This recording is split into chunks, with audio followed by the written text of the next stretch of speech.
आज हम लोग स्टार्ट करेंगे क्लास 10 की एनसीईआरटी साइंस का बायोलॉजी का first chapter which is life processes. इसमें हम वाइटल जो भी लाइफ प्रोसेसेस होती है जो हमारे लिविंग के लिए इम्पॉर्टेंट होती है हम वो पढ़ेंगे। ये चैप्टर बहुत लंबा है और ये मोस्ट इम्पॉर्टेंट चैप्टर है बायो में। इसका वेटेज जो होता है वो बोझ बहुत ज़्यादा होता है, तो आपको इस चैप्टर को अच्छे से पढ़ना पड़ेगा। ये इस चैप्टर के लेक्चर्स बहुत सारे होंगे, मतलब ऑलमोस्ट 7-8 बन सकते हैं क्योंकि ये चैप्टर ही बहुत लंबा है। तो आप सारी वीडियोस को देखना ताकि आपको फुल नॉलेज मिले कि इस चैप्टर में कैसे क्वेश्चंस आ सकते हैं और कैसे इंफॉर्मेशन को हम रिमेंबर कर सकते हैं, निमोनिक्स और बहुत सारी चीज़ें हैं जो मैं आपको एक्सप्लेन करूँगी वीडियो में। तो स्टार्ट करते हैं।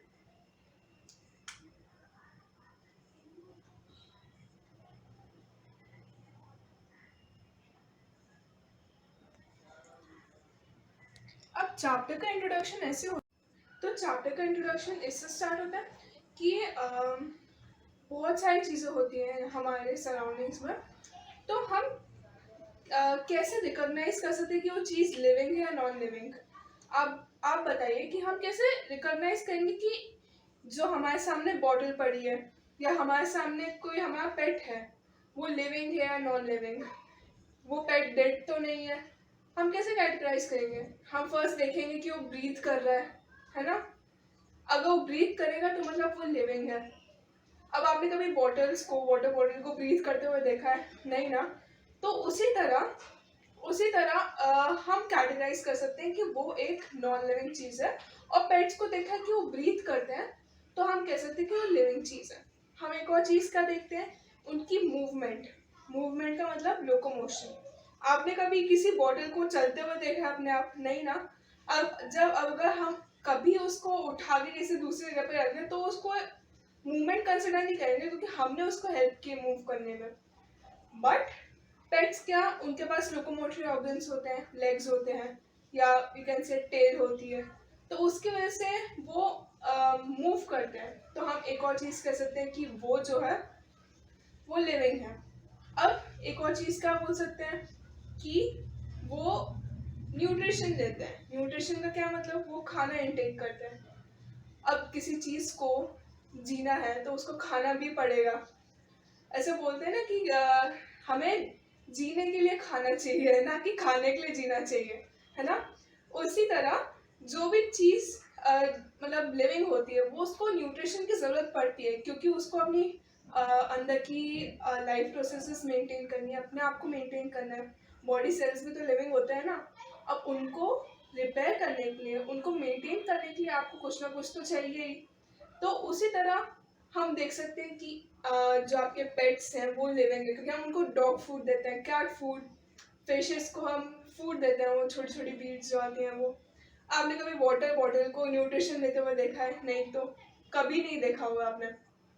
उसी तरह जब वो पेट्स मर जाते हैं तो आप देखोगे कि उनके अंदर ब्रीदिंग नहीं होगी, वो न्यूट्रिशन नहीं लेंगे, वो मूवमेंट शो नहीं करेंगे, तो उस टाइम पे हम कंसिडर करते हैं कि वो डेड हो गए।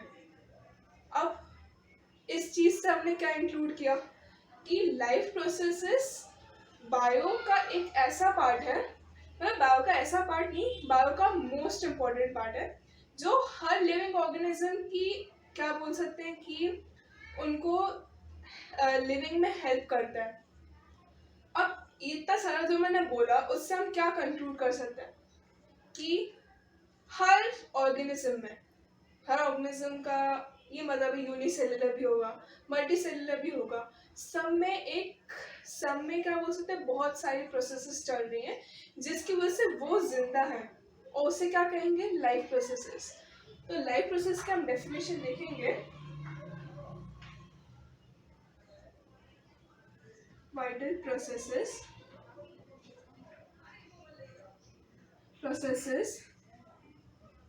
done by the organisms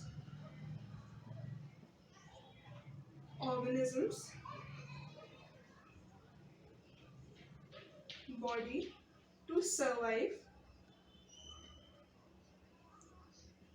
in the external in the environment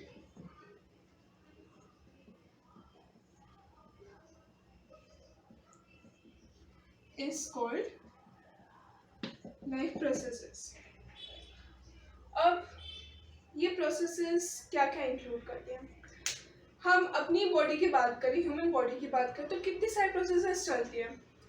कह सकते हैं कि डाइजेशन चलता है, रेस्पिरेशन चलता है, और फिर क्या बोल सकते हैं, रिप्रोडक्शन भी होता है. फिर हमारे जो न्यूरॉन्स है वो ट्रांसमिट करते हैं सारे सिग्नल्स. तो नर्व इम्पल्स, तो जो कंडक्शन होता है नर्व इम्पल्सेस का, वो भी एक प्रोसेस है. बहुत सारी केमिकल प्रोसेसेस भी होती है जो हम अलग अलग कैटेगरीज के अंदर कैटेगराइज कर सकते हैं. हम ऐसे लिख सकते हैं कि हमें कौन कौन सी वाइटल प्रोसेसेस हमने पढ़ी है अभी तक. हमने क्या पढ़ा है? एक तो ट्रांसपोर्टेशन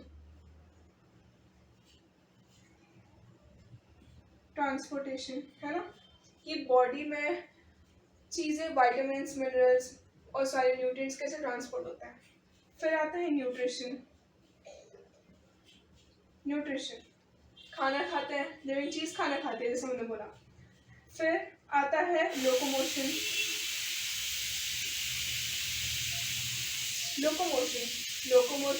इधर उधर चीज़ें घूमती हैं तो लोकोमोशन हो गया वो. फिर क्या होगा? एक्सक्रीशन.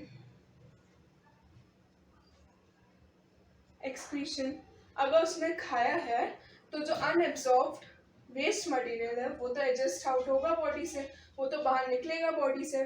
फिर क्या होता है? कंडक्शन.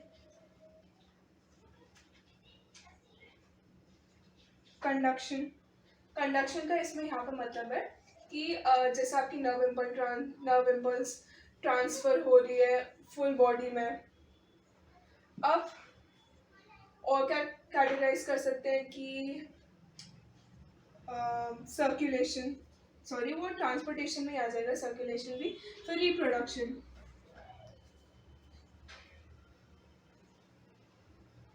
अपनी स्पीशीज को कंटिन्यू करने के लिए, अपनी जनरेशन को कंटिन्यू करने के लिए क्या कह सकते हैं कि ऑर्गेनिजम्स रिप्रोड्यूस करते हैं ऑफ देयर ओन काइंड. अब इसमें से आप देखोगे एक और चीज़ है ग्रोथ. अगर लिविंग बॉडी है तो वो बड़ी भी होगी, वो साइज में भी बड़ी होगी, धीरे धीरे वो मैच्योर होती जाएगी. ठीक है. फिर आता है इतने ही हैं अभी, तो हम इतने ही डिस्कस करेंगे. अब आप इसमें से बताओ कि हमें ऐसी कौन सी प्रोसेस है जो हमें चाहिए ही चाहिए लिविंग के लिए. हम उसका कोई जो क्या क्या कह सकते हैं कि अल्टरनेटिव नहीं ढूंढ सकते. उसमें क्या होगा? ट्रांसपोर्टेशन है ना. फिर आ गया, अब आपकी बॉडी में ट्रांसपोर्टेशन होगा ही नहीं तो आपके सेल्स को न्यूट्रिशन मिलेगा ही नहीं, है ना. अब ऐसा तो नहीं है कि जो डाइजेस्टेड फूड है वो एक ही जगह पर पड़ा रहेगा और ट्रांसपोर्ट होगा ही नहीं बॉडी में, तो सेल्स वर्क करेंगे ही नहीं. फिर न्यूट्रिशन, खाना नहीं मिला तो जिएंगे कैसे. लोकोमोशन. अब लोकोमोशन आपको लगता है कि एक इम्पॉर्टेंट फैक्टर है, क्यों और क्यों नहीं? मुझे तो लगता है क्यों नहीं है एकदम इम्पॉर्टेंट फैक्टर.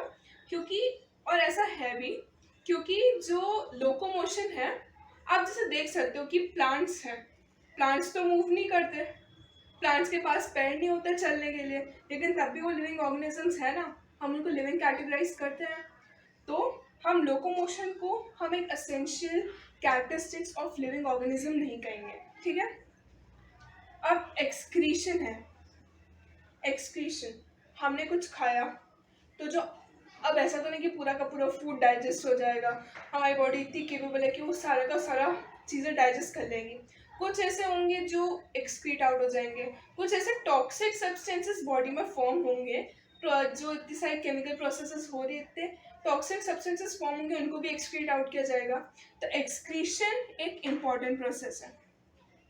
कंडक्शन भी कह सकते हैं किसी एक्सटेंट तक कि एक इम्पॉर्टेंट प्रोसेस है, बट मैं आपको इसका एग्जांपल दूंगी कि कंडक्शन में आता है रिस्पॉन्स टू स्टिमुलाई, मतलब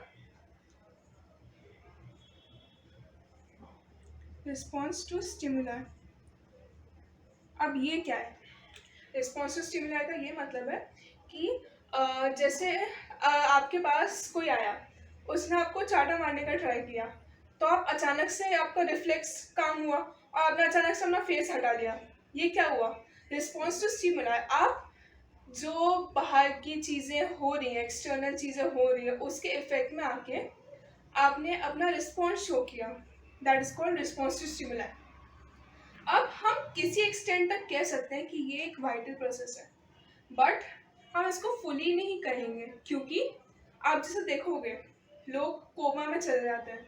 अब जो कोमा में लोग गए हैं, उनका कोमा में क्या होता है, नर्वस सिस्टम जो होता है वो स्लीप में चला जाता है, लेकिन वाइटल प्रोसेसेस बॉडी में चलती रहती है, डाइजेशन चलता रहता है, हम ग्लूकोज की बॉटल चढ़ाते रहते हैं उनको ताकि बॉडी को एनर्जी मिलती रहे, है ना। एक्सक्रीशन भी होता है, नाइट्रोजनस वेस्ट भी निकलता है। तो हम इसको किसी एक्सटेंट तक कह सकते हैं, बट ये कैरेक्टरिस्टिक नहीं होगा, मतलब इम्पॉर्टेंट कैरेक्टरिस्टिक। फिर आता है रिप्रोडक्शन। रिप्रोडक्शन को भी नहीं कैटेगराइज करेंगे एज अ वाइटल फीचर। क्यों? क्योंकि अब देखो, रिप्रोडक्शन तो होता ही होता है सारे लिविंग ऑर्गेनिजम्स में, ताकि वो अपने स्पीशी को प्रोड्यूस करें, न्यू जनरेशन बढ़ाए। बट आपने कुछ कुछ को देखा होगा, कुछ कुछ कपल्स को जिनकी फर्टिलिटी प्रॉब्लम होती है, जो आगे रिप्रोड्यूस नहीं कर सकते। तो ऐसा तो नहीं कि फिर अगर रिप्रोड्यूस नहीं करेंगे तो जिंदा ही नहीं रह पाएंगे, वो भी जीते हैं ना, बस वो अपनी आगे जनरेशन नहीं बना पाएंगे। तो हम ये कह सकते हैं कि ये नहीं होगा एक वाइटल प्रोसेस। और ग्रोथ, ये जो है कह सकते नहीं कह सकते हम इसको, क्योंकि ये जो ग्रोथ है अभी इतना हाई लेवल नहीं है, ये हम इसको कैटेगराइज करते हैं जनरली। बट इसका एग्जांपल एक 11th में दिया है कि जो लिविंग ऑर्गेनिजम्स होते हैं वो इंटरनली मास बढ़ाते हैं अपना। आप देखते हो ना कि जब आप बड़े होते जाते हो आपका इंटरनल मास बढ़ता जाता है, सेल्स मल्टीप्लाई होते जाते हैं, आप लंबे होते जाते हो और फिर मोटे होते जाते हो, और फिर सबको पता है। देन अगर ग्रोथ, हम इसमें भी देखते हैं कि क्लाउड्स बड़े होते जाते हैं, एक साथ क्लाउड्स मिलते हैं तो क्लाउड्स बड़े होते जाते हैं, सैंड एक साथ मिलती है तो सैंड ड्यून्स बनती है। तो ये एक्यूमुलेशन ऑफ पार्टिकल्स है, ये वो भी ग्रोथ शो कर रही है, लेकिन सैंड ड्यून्स तो क्या बोल सकते हैं, लिविंग तो नहीं है, क्लाउड्स लिविंग नहीं है, तो हम इसको कैरेक्टरिस्टिक नहीं बोलेंगे। बट अगर आपको कैरेक्टरिस्टिक्स लिखने के लिए आए, याद रखना, अगर कैरेक्टरिस्टिक्स लिखने के लिए आए तो आप ये निमोनिक याद रखना, MRSGREN, मिसेस ग्रेन। क्या है?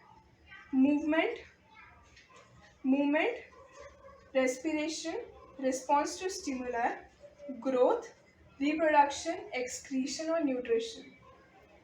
ये निमोनिक कैरेक्टरिस्टिक्स में लिखना है, लेकिन वाइटल प्रोसेसेस आए तो ट्रांसपोर्टेशन, न्यूट्रिशन, एक्सक्रीशन और एक और था यहाँ पर, न्यूट्रिशन, एक्सक्रीशन, और यहाँ पर मैं एक लिखना भूल गई हूँ, ट्रांसपोर्टेशन, न्यूट्रिशन, एक्सक्रीशन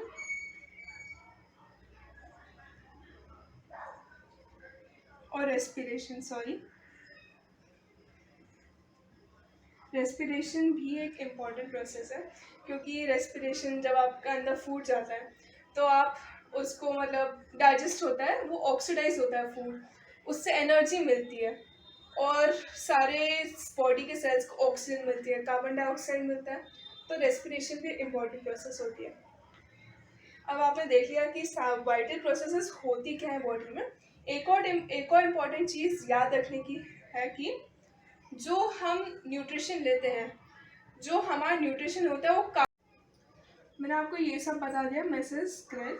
आपको ये सारी चीज़ें याद रखना बहुत इम्पॉर्टेंट है, क्योंकि ये इवन तो फ्रीक्वेंटली आज क्वेश्चन नहीं है बोर्ड्स में, बट तब भी आपको इतना इम्पोर्टेंट याद होना चाहिए कि आप चैप्टर में किस बारे में पढ़ रहे हो। जैसे मैंने बोला कि कार्बन का हमारे जो फूड वाले हम जो फूड खाते हैं, जिसका भी हम न्यूट्रिशन लेते हैं, वो कार्बन बेस्ड कंपाउंड्स का होता है। जो आप वीट खाते हो, आटा खाते हो, उसमें कार्बन होता है। आप जो भी चीज़ खाते हो, राइस खाते हो, फिर दाल, अलग अलग चीज़ें, वेजिटेबल्स, उन सब में कार्बन होता है। तो हमारी जो लाइफ है, लाइफ प्रोसेसेस जो होती हैं वो कार्बन बेस्ड कंपाउंड्स में होती हैं।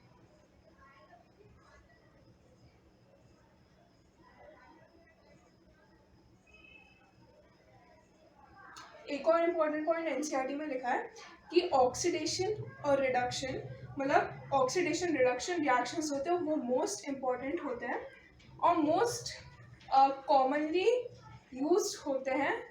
जो ऑक्सीडेशन और रिडक्शन जो प्रोसेसेस होती हैं, रिएक्शंस होते हैं, वो मोस्ट कॉमन रिएक्शंस होते हैं बॉडी में। जो सारी रिएक्शंस होती है उसमें से सबसे ज़्यादा ऑक्सीडेशन और रिडक्शन ही होता है, तो आप ये पॉइंट ध्यान रखना।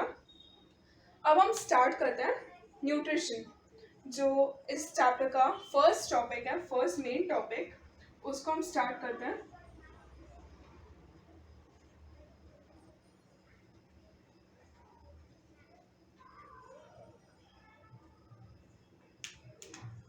That is nutrition. न्यूट्रिशन का क्या मतलब है? न्यूट्रिशन का ये मतलब है कि हमने कॉम्प्लेक्स चीज़ें अपनी बॉडी में ली, ठीक है, कॉम्प्लेक्स चीज़ें अपनी बॉडी में ली और उसको ब्रेक डाउन कर। अब ये टेक्निकली न्यूट्रिशन नहीं होगा, ये एक टाइप का न्यूट्रिशन है जो हम फॉलो करते हैं, होलोजोइक मोड ऑफ न्यूट्रिशन। अगर मैं सिंपल फॉर्म में कहूँ तो इसका ये मतलब है taking enough nutrients for to perform the life processes in our body is called nutrition. तो अगर मैं अच्छे से इसकी डेफिनेशन लिखूँ तो इसका ये होगा taking in of food that contains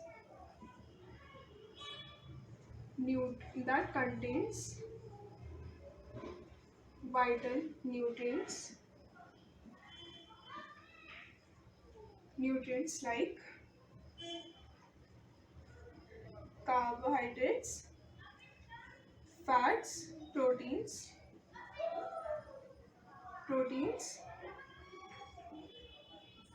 vitamins, minerals, roughage,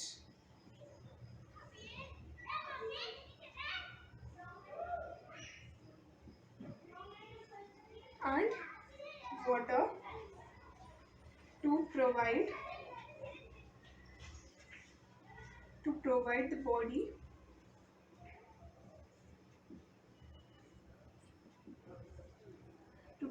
the body with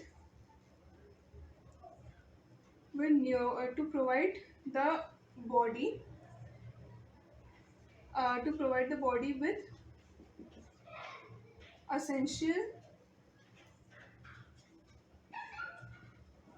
essential components is called nutrition. इसका ये मतलब है कि हमने जो फूड लिया उस फूड में जो भी चीज़ें like carbohydrates, fats, proteins, vitamins, minerals, roughage और वाटर जो हमें एसेंशियल कंपोनेंट्स प्रोवाइड करते हैं उससे हम न्यूट्रिशन कहते हैं। अब न्यूट्रिशन टू टाइप के होता है। न्यूट्रिशन दो टाइप का होता है, that is heterotrophic nutrition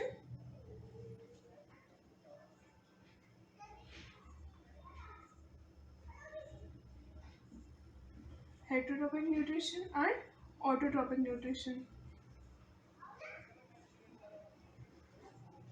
nutrition. अब हम फर्स्ट हेट्रो की बात करते हैं। हेट्रो का क्या मतलब है? डिफरेंट। हेट्रो का मतलब होता है डिफरेंट।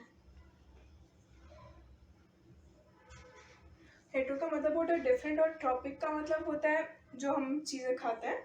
ऑटो मतलब ट्रॉपिक का मतलब फूड होता है।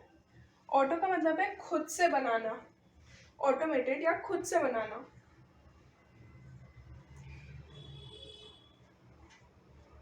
खुद से बनाना, खुद से बनाना फूड जिसको न्यूट्रिशन बोलते हैं। अब हेटरोट्रॉपिक का मतलब है कि ऑर्गेनिजम्स, हेटरोट्रॉपिक न्यूट्रिशन का ये मतलब organisms which derive their food from other we can say other organisms and cannot make food on their own are called is called a heterotropic nutrition। इसके एग्जांपल्स क्या होते हैं? इसके एग्जांपल्स होते हैं ह्यूमंस, हम प्लांट बेस्ड फूड खाते हैं, एनिमल बेस्ड फूड खाते हैं। तो हम क्या कर रहे हैं? हम खुद से तो खाना नहीं बना रहे, हम किसी और से ले रहे हैं, तो हेटरोट्रॉपिक न्यूट्रिशन। फिर आता है कैट्स, डॉग्स, फिर आप जो भी सारे एनिमल्स ले सकते हो वो सारे ही और हेटरोट्रॉपिक होते हैं। Even some plants like fungi, fungi एक प्लांट नहीं होता बट हम उसको प्लांट की तरह कंसिडर करते हैं। क्या होता है वो भी dead and decaying organic matter पे फीड करता है ना। मशरूम क्या होता है? मशरूम जो सड़ी हुई चीज़ होती है उस पर ग्रो हो जाता है, फंगस उसके ऊपर ग्रो हो जाती है, तो it is having a heterotrophic nutrition. Autotrophic का क्या मतलब है? खाना वो खुद से बना रहा है, उसको किसी पर डिपेंडेंट होने की ज़रूरत नहीं है। लाइक हमारे प्लांट्स क्या करते हैं? सनलाइट लेते हैं, कार्बन डाइऑक्साइड लेते हैं, वाटर लेते हैं, न्यूट्रिएंट्स लेते हैं और खाना बना लेते हैं, स्टार्च बना लेते हैं, स्टार्च ग्लूकोज बना लेते हैं। तो हम क्या कहेंगे? वो ऑटोट्रॉपिक। अब प्लांट्स के अलावा कुछ एनिमल्स, यूनिसेलुलर एनिमल्स जो होते हैं वो बना लेते हैं अपने खुद से फूड, उनको क्या कहेंगे?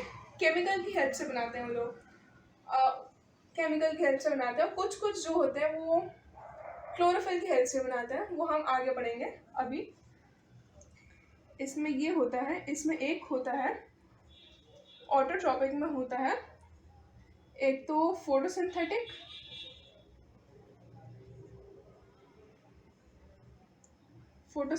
और कीमोसिंथेटिक।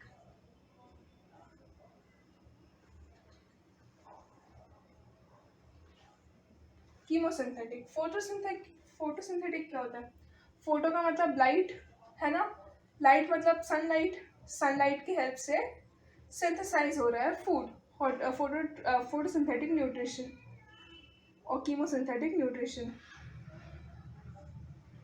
लाइट की हेल्प से सिंथेसाइज हो रहा है न्यूट्रिशन। इसमें एग्जांपल क्या होंगे? एक तो हमारे प्लांट्स होंगे और एक स्पेशल टाइप का बैक्टीरिया होता है साइनोबैक्टीरिया, जो हम इसका अलग भी नाम होता है एक और, इसको हम कहते हैं ब्लू ग्रीन एल्गी, ये भी बनाता है।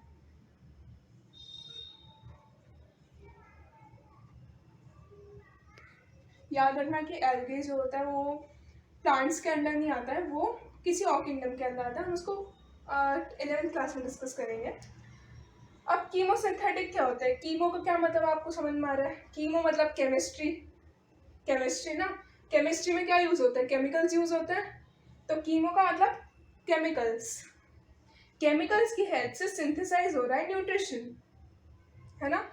अब इसका एग्जाम्पल, इसको अगर थोड़ा सा डिटेल में बोलूँ कि ये जो कीमोसिंथेटिक बैक्टीरिया होता है ना, ये इनऑर्गेनिक चीज़ों को कन्वर्ट करके इनऑर्गेनिक चीज़ों की हेल्प से अपना फूड बनाता है। Like sulphur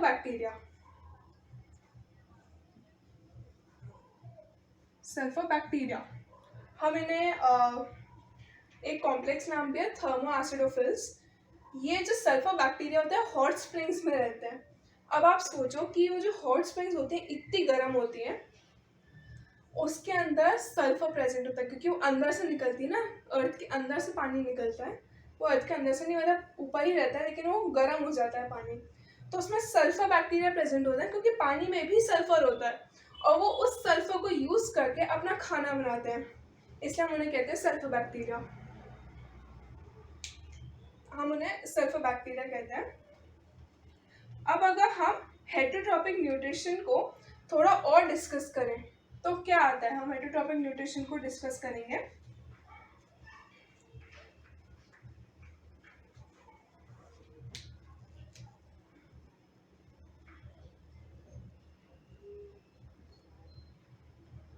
heterotrophic nutrition, heterotrophic nutrition divided होता है एक तो होलोजोइक,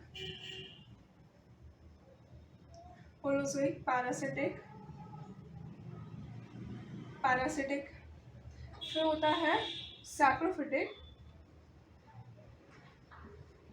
फिर होता है सिम्बायोटिक। होलोजोइक की बात करते हैं। होलोजोइक का क्या मतलब होता है कि जो ऑर्गेनिज्म है वो कॉम्प्लेक्स न्यूट्रिएंट्स लेता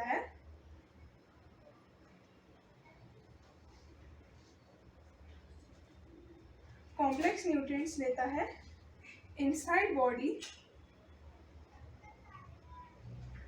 बॉडी में ही उसको सिंपल न्यूट्रिएंट्स में ब्रेक करता है, सिंपल न्यूट्रिएंट्स में ब्रेक किया जाता है।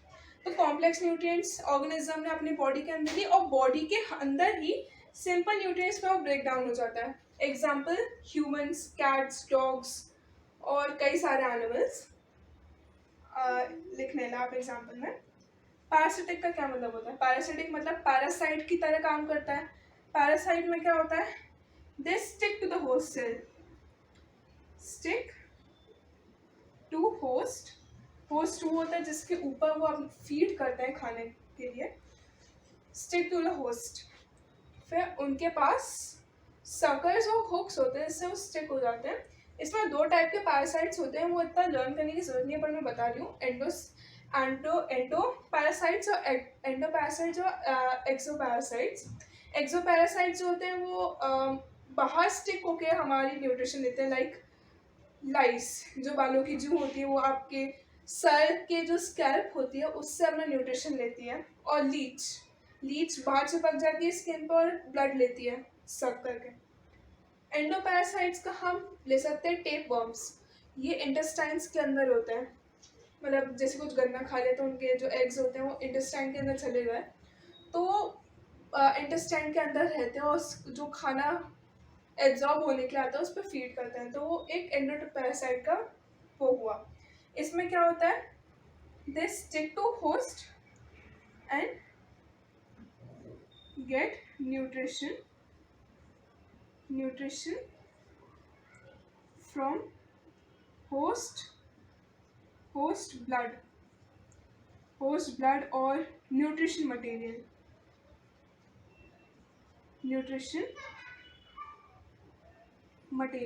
ठीक है। मैंने आपको एग्जाम्पल्स बता दिए थे। अब हम आते हैं सैप्रोफिटिक पर। सैप्रोफिटिक का ये मतलब होता है कि ये जो ऑर्गेनिजम्स होंगे ये dead and decaying organic matter पे फीड करेंगे। डेड एंड डिकेइंग मतलब मरा हुआ कोई भी अगर एनिमल कोई मर गया तो उसके ऊपर ये लोग ग्रो कर लेते हैं, ये लोग मतलब खड़े हो जाते हैं। अब इसका एग्जाम्पल होगा, एक मिनट लिख देती हूँ मैं, grow on dead and decaying, ये दोनों वर्ड्स इंपॉर्टेंट है। ऑर्गेनिक मैटर, क्योंकि इनऑर्गेनिक मैटर पे ग्रो नहीं करेंगे, ये तीन वर्ड बहुत इंपॉर्टेंट है, ठीक है। इसका एग्जाम्पल होगा मशरूम्स आपने देखे होंगे कि अगर कोई एनिमल मर गया तो उसके ऊपर मशरूम निकल आता है। क्या करते हैं ये एक्चुअली होता क्या है इनके मैकेनिज्म में कि ये जो होते हैं ये एक एंजाइम रिलीज करते हैं जो डेड पे काम करता है और ये डेड को जो डेड ऑर्गेनिज्म है उसको स्मॉलर न्यूट्रिएंट्स में ब्रेक डाउन कर देता है,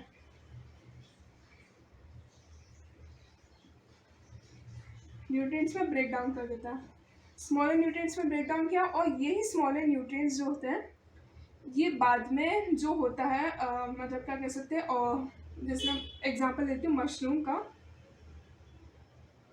मशरूम ये एब्जॉर्ब कर लेता है, तो मतलब इसमें डाइजेशन एक्सटर्नल हो रही है, ये एंजाइम रिलीज करेगा, उधर ही केमिकल रिएक्शन होगा, ये स्मॉलर न्यूट्रिएंट्स में ब्रेक डाउन हो जाएगा, dead and decaying organic matter, और मशरूम उसको एब्जॉर्ब कर लेगा। अब लास्ट वो है सिम्बायोटिक का क्या मतलब है कि सिम्बायोटिक का ये मतलब है ये दोनों रिलेशन बना के रह रहे हैं। अब इसका एक बहुत अच्छा एग्जांपल है लिचेंस या लाइकेंस, जो भी आप बोलो, जो ये ट्रीज पे मिलती हैं ये क्या करता है, ये लिचेंस जो होती हैं ये दो का कॉम्बिनेशन होता है, एक तो एल्गी का और ये फंगस का। आपने देखा एल्गी बस पानी में रहती है और fungus dead and डिकिंग organic matter पे ग्रो करता है। ये जैसे ये पेड़ की बार्क है, ये इस पे ऐसे बन जाते हैं, ऐसे टाइप के बन जाते हैं। तो एल्गी क्या होता है, एल्गी के पास क्लोरोफिल होता है, तो उसको खाना बना के दे देती है फंगाई को, और फंगाई मॉइस्चर प्रोवाइड करता है एल्गी को, क्योंकि एल्गी तो पानी में रहने वाली चीज़ होती है, फंगा इसको मॉइस्चर प्रोवाइड करता है। तो ये दोनों रिलेशन बना के रहते हैं और ये दोनों एक दूसरे की म्यूचुअल हेल्प करते हैं चीज़ों में, तो इसको कहते हैं सिम्बायोटिक न्यूट्रिशन। तो आज हम बस इतना ही पढ़ेंगे, आप इन सारी चीज़ों को रिवाइज कर लेना बहुत अच्छे से। हम नेक्स्ट चैप्टर मतलब नेक्स्ट लेक्चर में हम ये डिस्कस करेंगे कि हम प्लांट का न्यूट्रिशन डिस्कस करेंगे, फोटोसिंथेसिस डिस्कस करेंगे, तो उस वीडियो को देखना मत भूलना। Thank you. इफ़ अगर आपको ये अच्छा लगा हो बहुत, तो like share and subscribe. Bye.